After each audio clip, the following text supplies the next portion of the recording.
now that we understand how animation works, now let's animate a camera. Now this uses the same concept as animating a box, so we're going to apply the same theory. Okay, so the first thing we need to do is to create a camera. From the earlier video, we recognize that to create a camera, it must be done under the create tool, which is here. And then we want to create a camera, which is here. Last time we created a box, but this time we need to create a camera, which is there. So we're going to go to the create tab, choose create camera, and then we're going to choose the type of camera. In this case, we're going to create a new standard camera, and the type of standard camera we're going to create is a physical camera. So we're going to click that, and in our viewport we're going to click, hold and drag, and that when we drag it will create the camera target. We release, and that is our camera. So I'm panning now using the middle mouse button, right? And I can orbit by holding Alt and middle mouse button, rather than using the viewport icons down here. That's a neat little shortcut. Now from this view we can clearly see that our camera is half sunken in the ground and it's looking towards our building. And the camera is an object, so we can transform it, we can move it in any one of these axes, but the target is also an object. Now before we start animating, we do need to know what our camera is seeing, and to know that we need to use the expand or maximize viewport button located here, and this will give us 4 viewports. Now we can adjust this slightly so we can get some more screen real estate. Now in this case we have 4 different viewports: orthographic, left view, front view and perspective. So the perspective view is what we were in, but we would want one of these views to be the view from the camera. So in order to do that, we need to change the type of view which is located in all of these viewports. We can change any one of them to any type of view, right? So what I'm going to do is change this one next to it from front by clicking on it and changing it to camera, physical camera 1, right? Now that is what our camera is seeing. So now I can move both the camera, and remember I can select my camera here.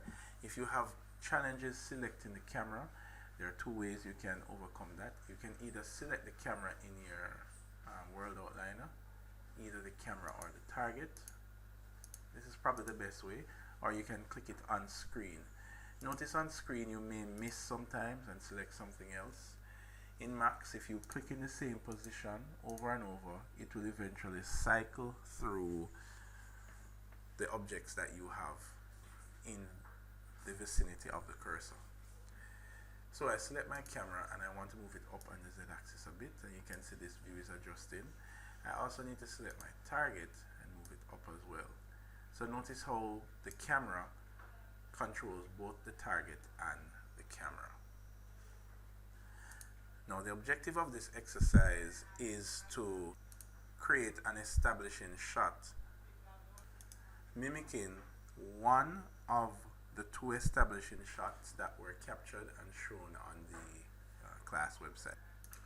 So if we look on the class site, we see these 2 videos, and what we're going to do is we're going to try the pull-out video, and let's see what the pull-out video does. It starts from up close and then slowly fades out. Right, it goes between the flag posts and pulls right out to there. So in order to create this in Studio Max, we need to position the camera first thing. So we're going to move our target over to the position here. here. We can switch one of these to top view, so that will give us a better indication.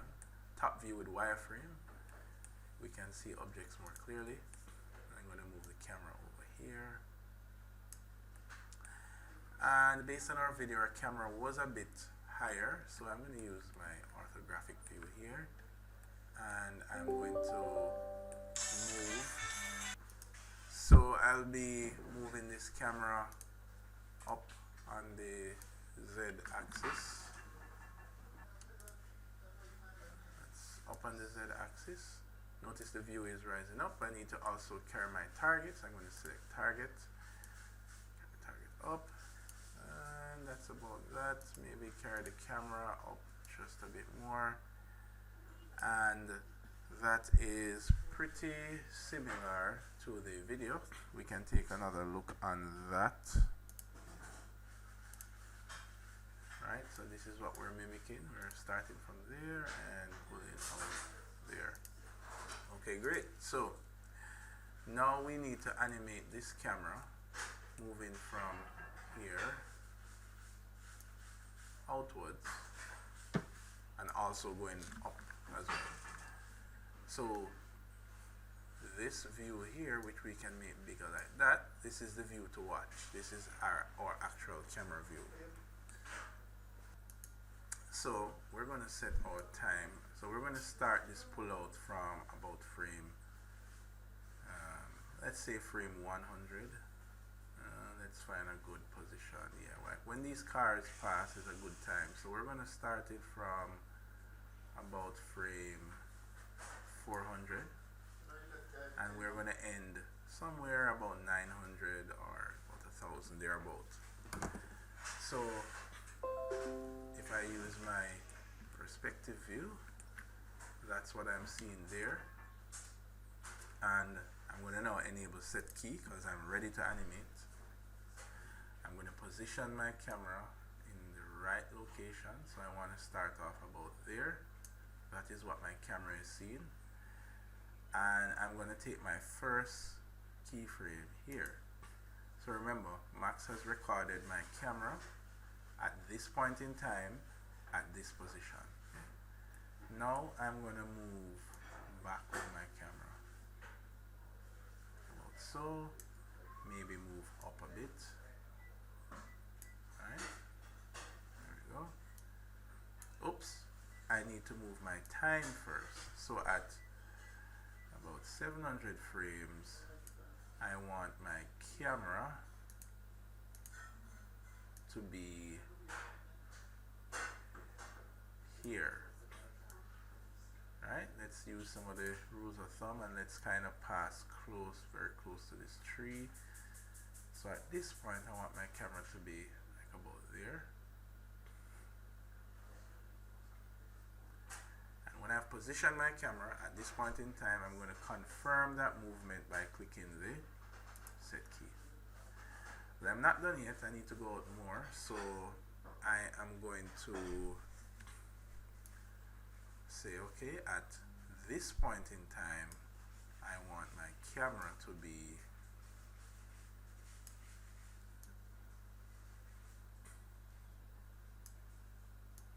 about, let's come around a bit, about there. And I confirm that by pressing the set key. So if I look at what I have done, and what I can do is turn off the set key just to make sure, because that I'm not accidentally animating anything.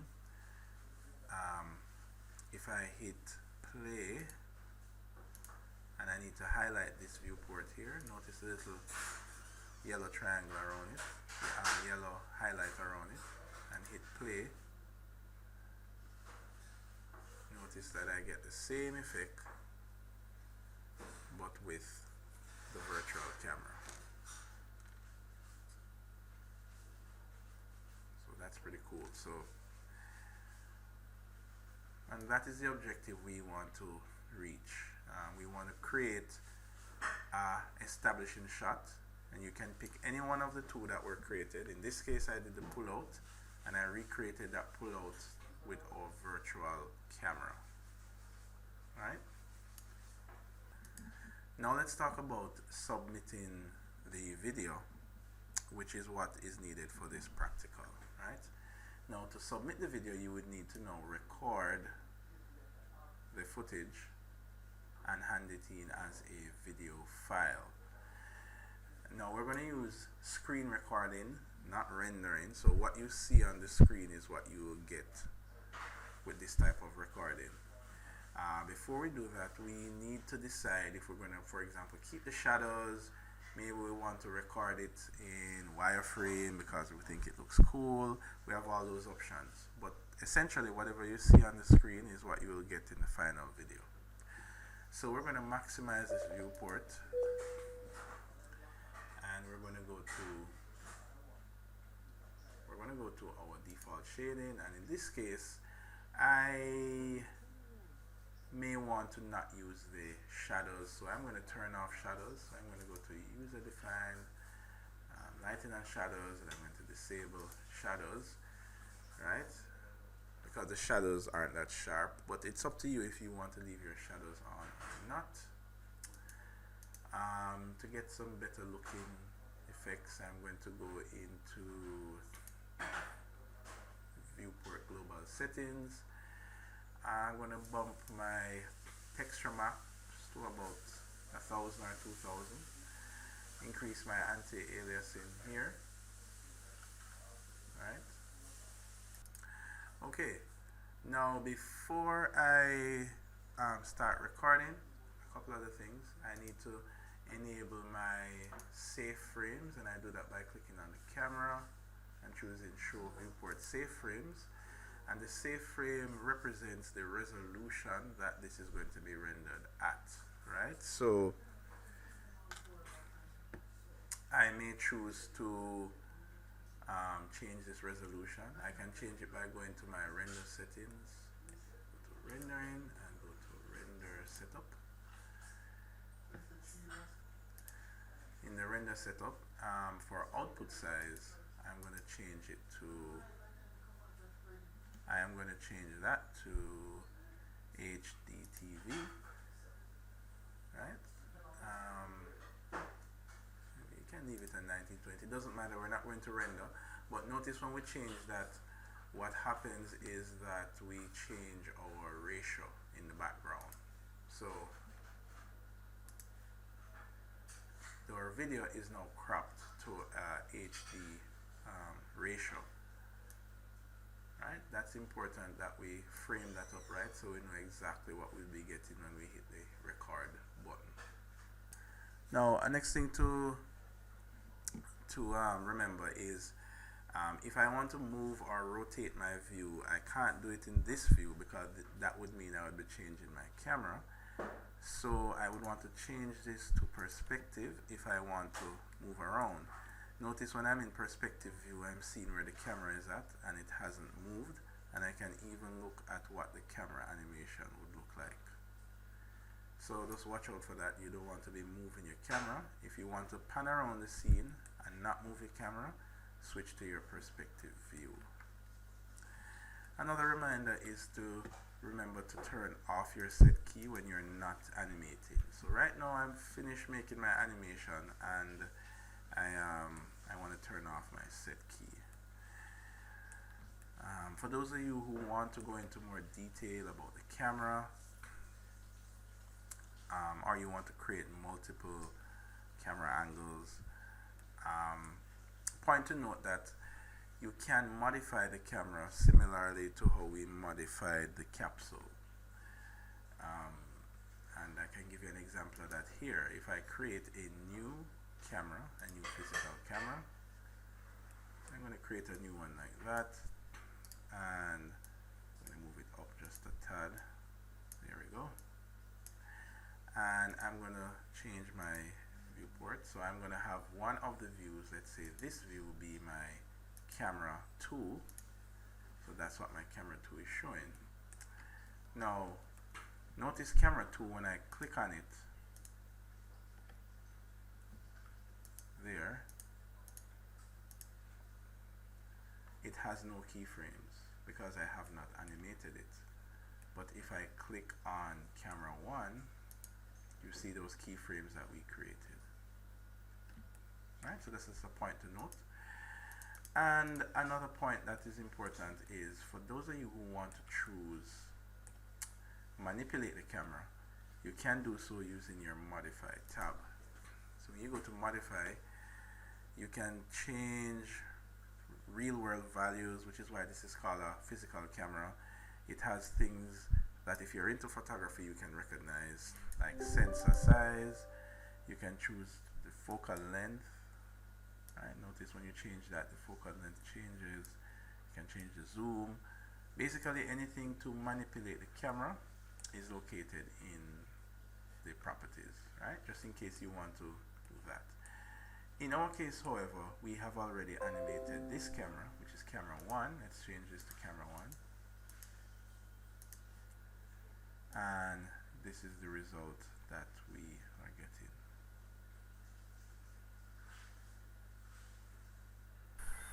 Okay, so those of you that are using Max 2017 and up, right? Before we start recording, you actually have options to allow your viewport preview to look a bit more attractive, right? Now you can go to user defined and change this to high quality.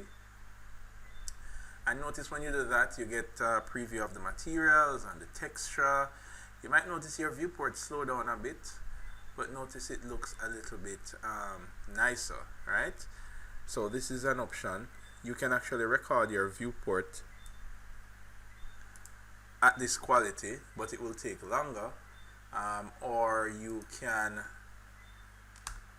record it at standard quality, which looks like that, or performance mode, which is basically a grayscale mode, which is the fastest mode there is, right? So to get a bit more out of your preview, we are gonna, well, I'm gonna render my example at standard, which is good enough for this exercise. But okay, so to record your video so that you may submit your video clips, the first place we go is to tools, and we go to grab viewport, and we go to create preview animation, right?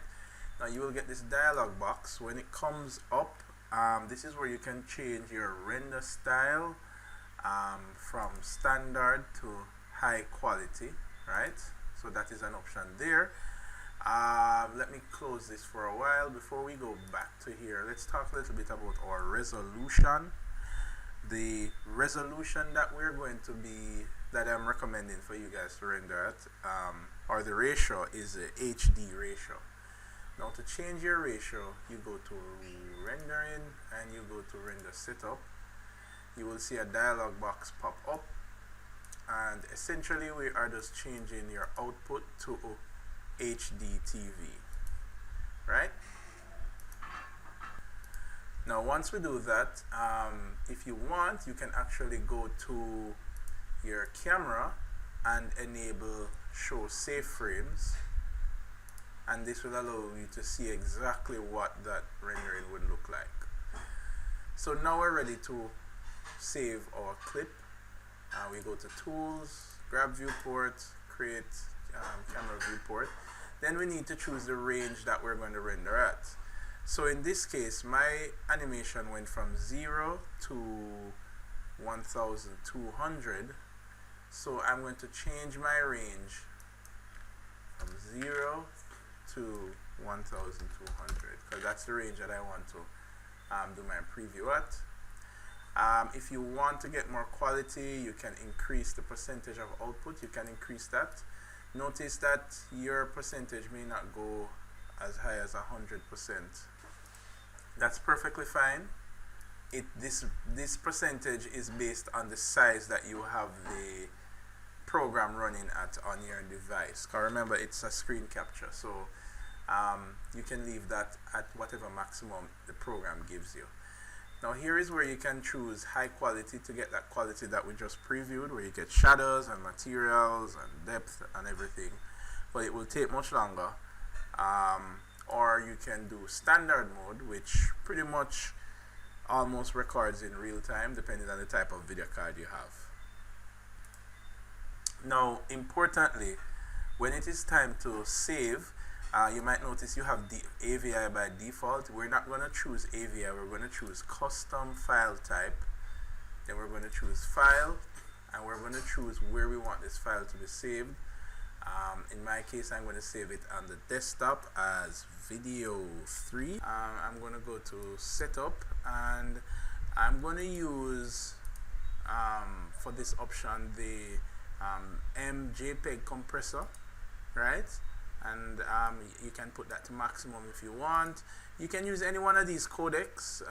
The DV codec is known to have some issues sometimes with widescreen, and the uncompressed gives you some very large file formats. You can always compress that file afterwards. So I would try for the MJPEG first, and if that doesn't work, then I try the others, right? But basically, when you save the video, you will see what the quality comes out like, and if it has an error, just try a different codec. Alright, I'm going to choose save and create preview. Now once I do that, notice that you now get this bar down here, and you have your percentage scale here that will be increasing, right? And essentially what it's doing now is just recording this screen, and notice that will increase. As soon as it reaches 100%, you will have the video at the location that you chose to